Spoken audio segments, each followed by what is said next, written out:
What is going on, everybody? I hope you guys are all having an amazing day. Welcome to another video.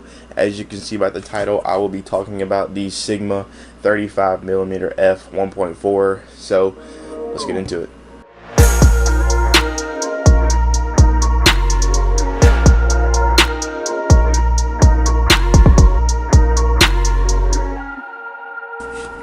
So the Sigma 35mm, it is a focal length that is good for just about everything.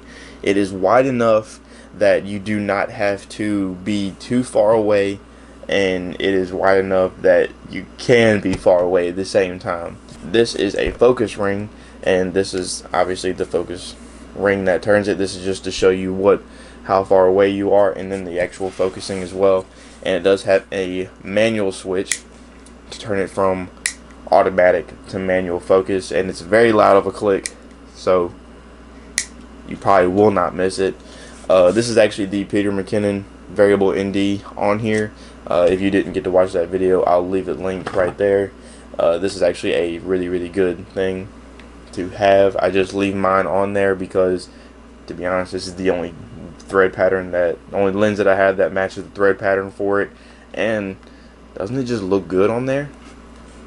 It just looks good in general. But everybody kind of talks about the Holy Trinity of lenses.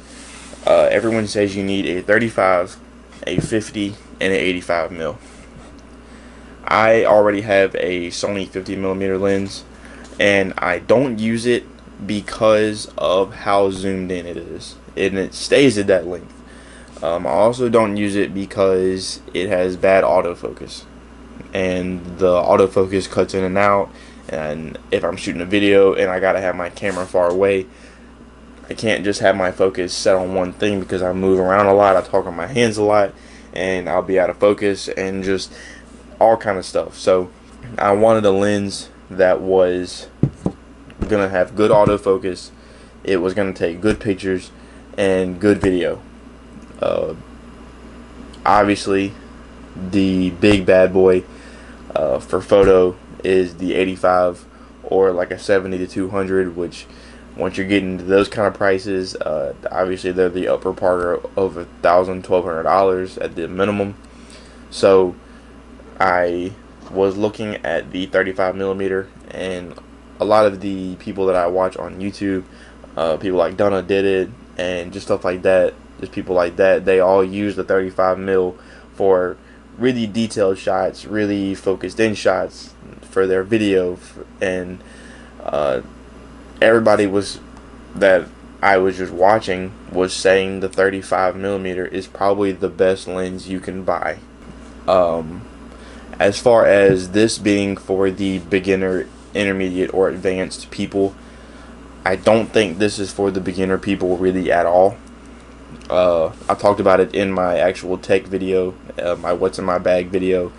I said that if I didn't use that kit lens and that 24 to 70 lens to its 100% capacity and learn everything about my camera, I would not be able to use this. This would be a waste of $800. This is a great tool to have, but it does not make me a better photographer. You got to learn how to be a good photographer, a great videographer, stuff like that. You got to learn how to use the tools that you have before you add more tools to your tool belt. So the intermediate stage, this is where it's on you as far as where you are in your intermediate. If you just started to be an intermediate, I don't think this is something that you should hop into.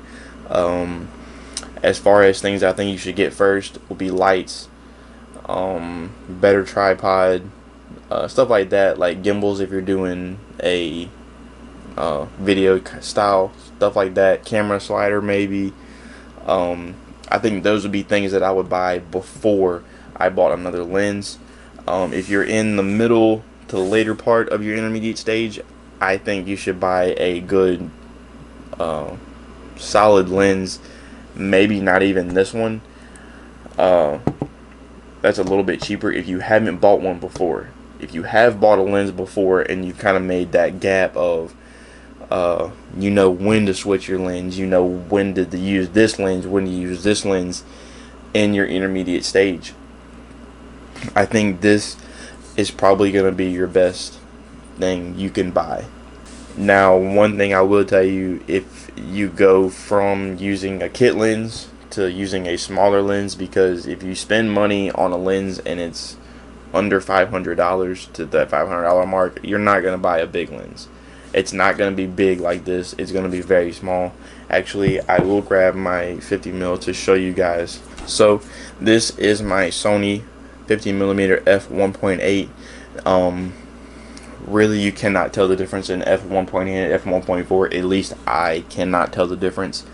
The main difference, like, you can tell in size. I mean, this is a substantially big difference. This little gray piece is just caps for them, so the actual metal that touches doesn't get all scratched up. But yeah, I mean, it's not even a comparison issue of an $800 version or a $200 version. Quality wise, like I said, I used it. It's a good lens just to throw on there if you need something, but the autofocus is terrible for video, and it's kind of hard to take pictures unless you're shooting in a manual focus, and the focal distance on this is not very good. So I am not putting down on this, but I kind of wish I would have saved money and been able to get this a lot quicker. So another really good thing about getting a more expensive lens is you can actually get things like this ND filter to fit on there.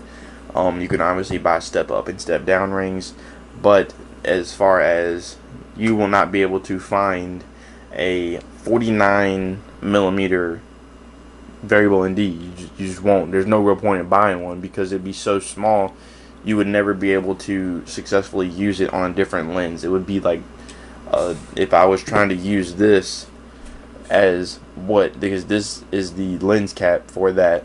If I was trying to use this on this lens, that's what would happen. It would be the most pointless thing ever. Like, I kind of rambled for a little bit, but to go back, in the advanced state, I feel like if you're at the advanced level, there's no way that you don't have a 35mm lens. Maybe you might not have the Sigma 35mm, but you will have a 35mm lens if you're at the advanced level.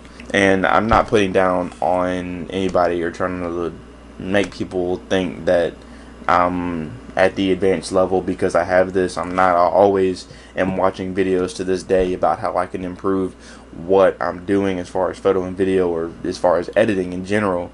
As far as the Sigma 35mm, this exact lens, this exact piece of glass, do I think this is for everybody? I do think it's for everybody, but it's not my decision. But I think the beginner people don't need this. I think this is not for beginner. If you have the expense to buy this right off the bat, go ahead and do it, because it will help you out in the long run. But if you're skeptical about it and you've been doing this for a year or 2 years and you just need one way to up your photography game or videography game, this is it right here. This is what I would say is probably going to up your game more than you will ever think it will. Make sure to give the video a thumbs up and subscribe down below.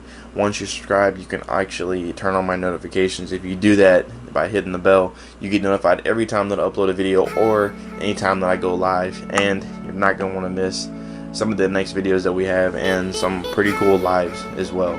So peace out, and I will catch you guys in the next one.